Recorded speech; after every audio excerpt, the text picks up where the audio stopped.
Persija Jakarta itu dikabarkan menahan kedua pemain ini. Tidak mengizinkan mereka datang di tanggal 5 dan di tanggal 5 atau tanggal 6 atau tanggal 7. Mereka ditahan lah, istilahnya begitu. Persija Jakarta, Thomas Doll itu khususnya ditahan. Mereka baru akan melepaskan pemain ini nanti tanggal 11. Halo saudara-saudara, jumpa lagi dengan komentator gadungan di sini. Dengan komentator yang gadungan.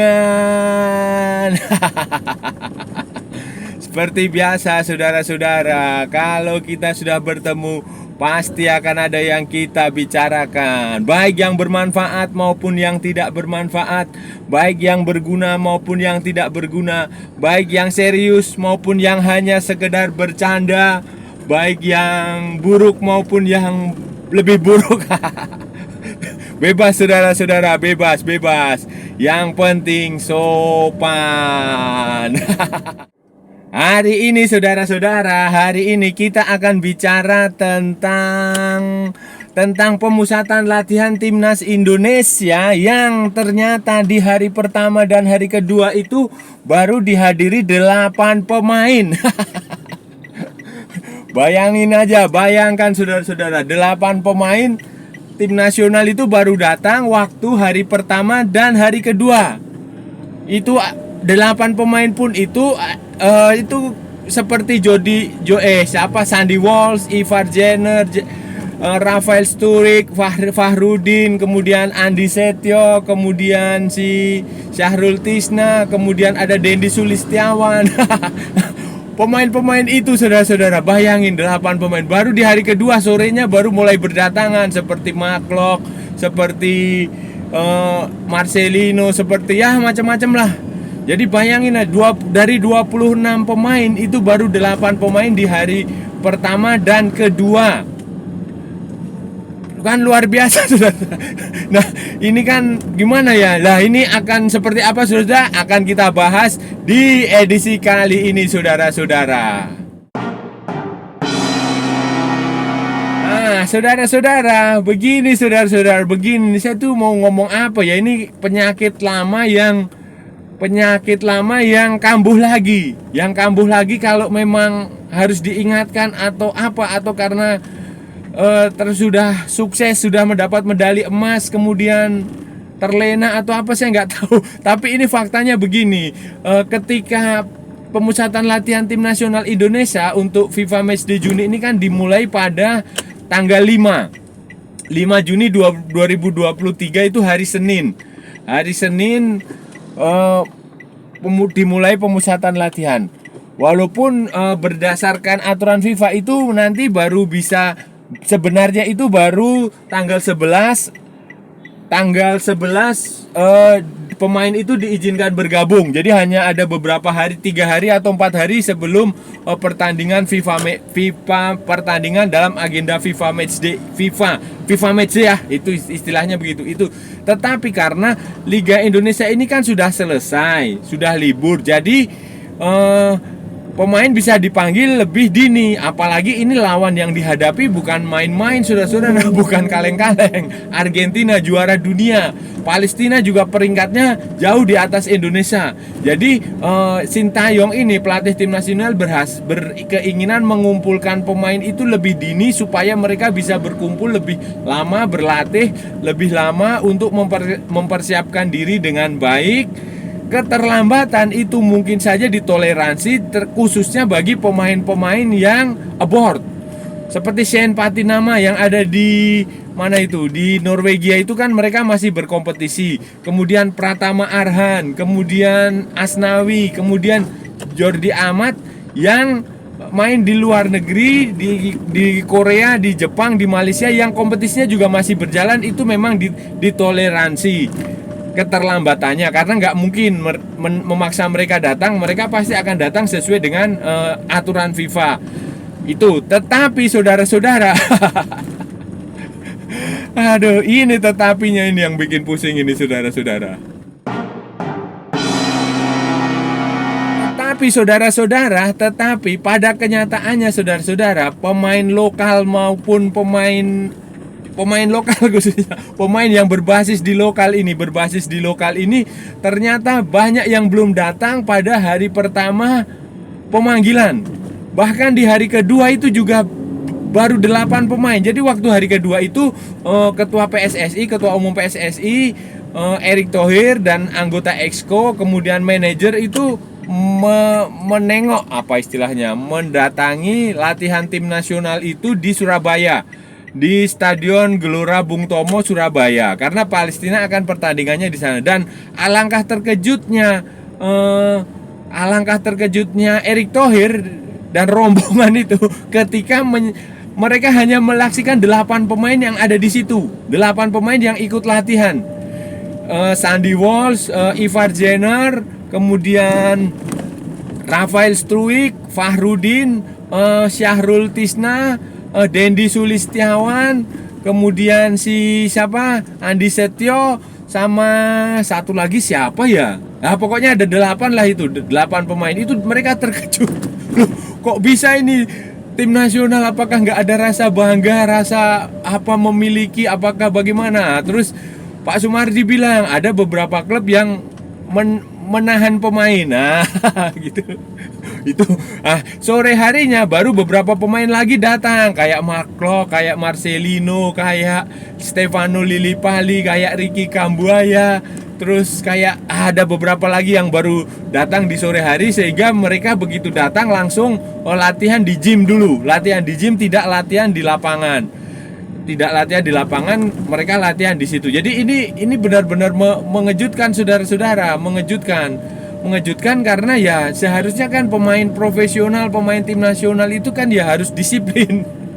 Nah, itu saja, itu mereka terkejut lah. Jangankan Ketua Umum PSSI, supporter juga terkejut itu melihat kondisi seperti itu.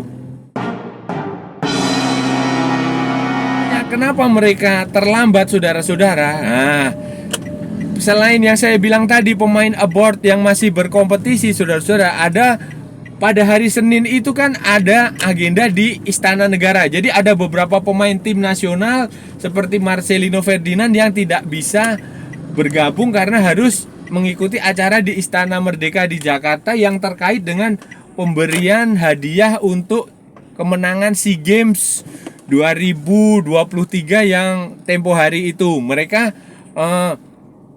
harus menghadiri itu, baru besoknya hari Selasanya baru bisa bergabung dengan timnas. Tetapi saudara-saudara, ada juga yang Rizky Ridho dan Witan Sulaiman itu selain juga hadir di acara itu klubnya Persija Jakarta itu dikabarkan menahan kedua pemain ini.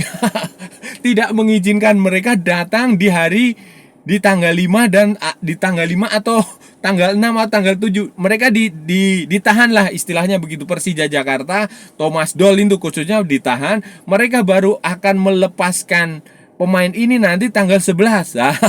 Padahal sekarang ini Persija juga seperti klub Indonesia pada umumnya juga sedang memulai tahapan pemusatan latihan klub sebelum kompetisi dimulai pada 1 Juli 2023 nanti. Jadi mereka menahan pemain dengan alasan ini agenda FIFA-nya nanti baru tanggal 11 diizinkan. Jadi ya mereka sok bergaya seperti main di Eropa lah, seperti klub Eropa, sehingga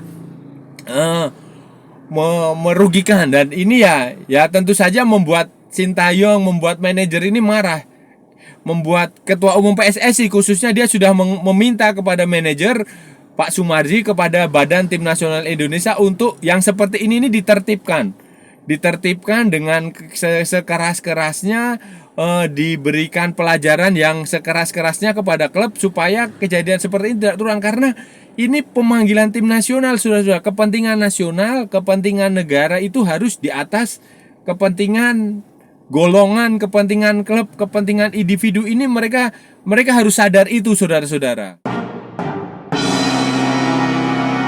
Ada banyak alasan pembelaan diri dari klub maupun dari pemain kenapa terlambat bergabung dengan tim nasional. Salah satu yang umum umum diungkapkan adalah koordinasi. Koordinasi terkait surat pemanggilan, terkait lokasi, terkait tiket. Nah, ini alasan klasik dan saya rasa ini kurang bisa diterima lah, karena kan semua juga sudah tahu pemanggilan pemain itu dilakukan sudah lama, mungkin sudah seminggu terakhir ini nama-nama itu sudah beredar di media, dan PSSI secara resmi juga sudah mengumumkan pemanggilan, surat juga sudah secara resmi dikirimkan ke klub sudah sejak lama. Alasan berikutnya yang saya rasa sedikit cukup masuk akal ya lokasinya kan biasanya kan di Jakarta, sekarang ini di Surabaya. Ya mungkin saja pemain terjadi kebingungan di mana lokasinya, kemudian mungkin saja tiket perjalanan dari kota mereka ke lokasi Surabaya terlambat atau apa, kemudian lokasi hotel. Tetapi itu juga bisa diingkari juga, karena ternyata ada 8 pemain yang datang, bahkan Sandy Walsh jauh-jauh datang dari Eropa tepat waktu, saudara-saudara. Kalau nggak salah di hari Sabtu dia berangkat dari negaranya, dari Belanda atau dari Belgia tuh, datang dari Amsterdam hari Sabtu, hari Minggu udah sampai di Indonesia. Sementara Rafael Struijk dan Ivar Jenner itu mereka sudah lama di Bali kan, jadi mereka datang tepat waktu. Begitu pula beberapa pemain lokal seperti Fahrudin itu juga datang langsung tepat waktu, karena mungkin Fahrudin kan dia di Surabaya kan, Madura United di Surabaya. Kemudian seperti pemain dari Persikabo dan Bayangkara itu juga tepat waktu. Jadi saya rasa alasan-alasan itu tidak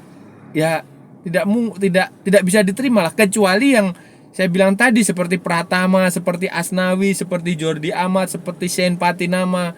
Itu memang mereka terikat oleh aturan klub yang sedang berkompetisi dan berdasarkan dengan regulasi FIFA yang baru mengizinkan mereka 3 atau 4 hari sebelum pertandingan FIFA untuk datang. Tetapi selain itu juga nggak masuk akal, saudara-saudara, alasan yang diungkapkan ini. Jadi memang butuh ketegasan, butuh komitmen bersama. Yang jelas tuh butuh komitmen bersama untuk bahwa pemanggilan tim nasional itu prioritas. Jangan kita seperti Malaysia, yang terlalu longgar, terlalu mengizinkan, yang Asosiasi Sepak Bola Malaysia terlalu longgar, tidak punya aturan tegas untuk menghukum pemain yang tidak datang karena ya itu tadi dalih FIFA. Kita sudah lihat buktinya di SEA Games, pemain Malaysia ditahan karena ini bukan agenda FIFA. Kemudian di Piala AFF juga banyak pemain Malaysia yang ditahan karena klub merasa ini bukan agenda FIFA, sehingga tidak melepas pemain. Dan Asosiasi Sepak Bola Malaysia juga berpikiran serupa. Jadi akibatnya kan kita bisa lihat penampilan Malaysia di SEA Games mengecewakan, kemudian di Piala AFF juga gagal di semifinal. Jadi jangan sampai ke masalah-masalah pemanggilan timnas ini jadi menghambat pencapaian bagus tim nasional Indonesia yang sepak bola Indonesia ini sedang bangkit. Apalagi kita akan menghadapi lawan yang sekelas Argentina yang juara Piala Dunia 2022, lawan setangguh Palestina yang ini akan dijadikan uji coba untuk persiapan untuk menghadapi Piala Asia 2023, karena Palestina ini memiliki karakter permainan yang hampir sama dengan Irak yang akan dihadapi di Indonesia di Piala Asia nanti. Jadi ya harus serius lah. Jangan terlambat lagi, saudara-saudara. Nah, untuk mengatasi masalah ini, saudara-saudara, Erick Thohir sudah meminta untuk klub ini dihukum, ya entah dihukum skorsing, dihukum denda, dihukum pengurangan poin. Pokoknya intinya disiplin harus ditegakkan. Karena klub Indonesia itu juga anggota PSSI. PSSI punya aturan yang harus ditegakkan dan ini harus didukung bersama-sama. Pemanggilan pemain nasional adalah wajib hukumnya tanpa alasan apapun, tanpa berdalih dengan regulasi apapun, tanpa berdalih dengan apalah alasan yang babi bu bebo bla bla bla yang bullshit yang tidak masuk akal. Mereka harus bisa menyerahkan pemain itu kapanpun dibutuhkan. Jadi solusinya yang paling masuk akal adalah dihukum. Bisa dihukum denda, Denda sih saya rasa nggak berdampak ya, karena klub kan punya uang juga. Mungkin denda skorsing itu bisa bisa bisa menjadi senjata, atau hukuman pengurangan poin nanti ketika kompetisi bergulir, mereka bisa dikurangi poinnya, 1 poin, 2 poin, atau ya hukuman apalah, hukuman misalnya dilarang transfer atau pemain yang bersangkutan dilarang bermain di liga. Nanti ketika liga sudah mulai karena ini masih libur ya, sanksinya bisa mungkin saja denda lah, walaupun saya rasa kalau denda itu tidak ada efek jerahnya.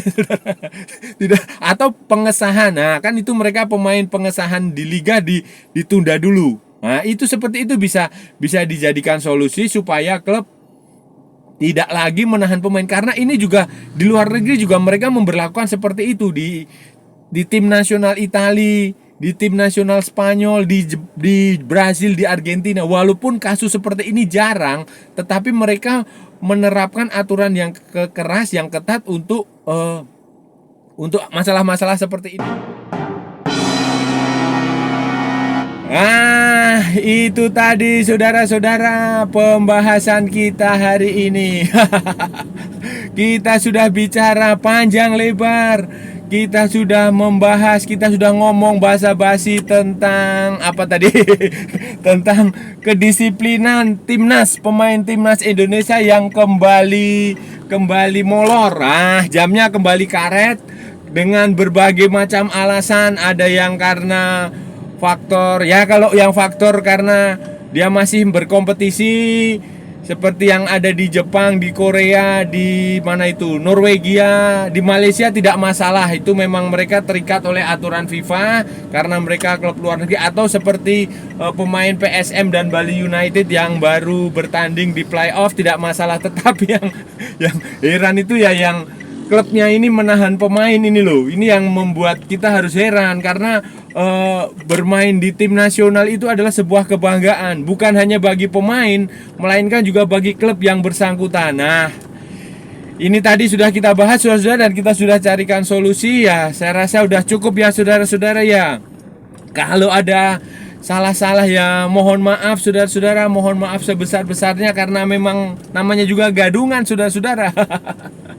Jadi wajar kalau salah, tetapi kalau benar saudara-saudara, berarti itu sebuah kebenaran. Nah, kalau saudara-saudara merasa channel ini bermanfaat, berguna, menghibur, silahkan like, share, and subscribe. Tetapi kalau tidak, abaikan saja, skip, tetapi jangan di-report. Kasihan saya saudara-saudara. Ikuti pula akun media sosial Komentator Gadungan, ada di Instagram, ada di Facebook, ada di TikTok. Oke saudara-saudara, sampai bertemu lagi di edisi-edisi berikutnya dengan tema-tema yang jauh lebih tidak bermanfaat lainnya. Oke saudara, sampai bertemu lagi. Salam olahraga dan merdeka.